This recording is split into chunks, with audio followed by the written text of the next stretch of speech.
La médecine, depuis ses origines, oscille entre tradition sacrée et révolution scientifique.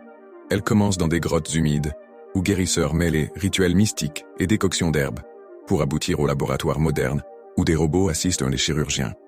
Malgré les triomphes technologiques, une question demeure. Reste-t-elle fidèle à son essence première, préserver la vie humaine dans sa globalité?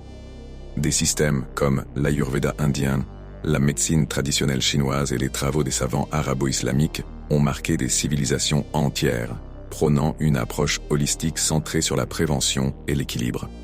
Ces traditions, qui considèrent le bien-être comme une harmonie entre le corps, l'esprit et l'environnement, restent pertinentes aujourd'hui. En parallèle, les découvertes occidentales, comme celles d'Hippocrate ou de Pasteur, ont permis des avancées spectaculaires, allant de la théorie des germes aux vaccins modernes. Cependant, la médecine contemporaine rencontre des défis.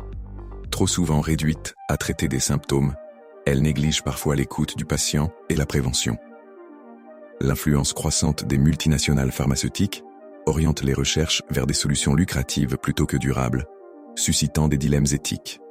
La surprescription de médicaments et le rôle ambigu de l'industrie pharmaceutique soulignent ces tensions. Pourtant, l'avenir offre des opportunités. En s'inspirant des philosophies traditionnelles, la médecine peut retrouver une dimension humaine et universelle.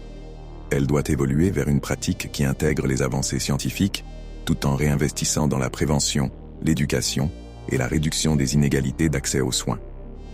Ainsi, la médecine ne doit pas se limiter à des statistiques ou des profits. En réconciliant science et humanité, elle peut redevenir une véritable alliance entre innovation et compassion au service de la vie humaine.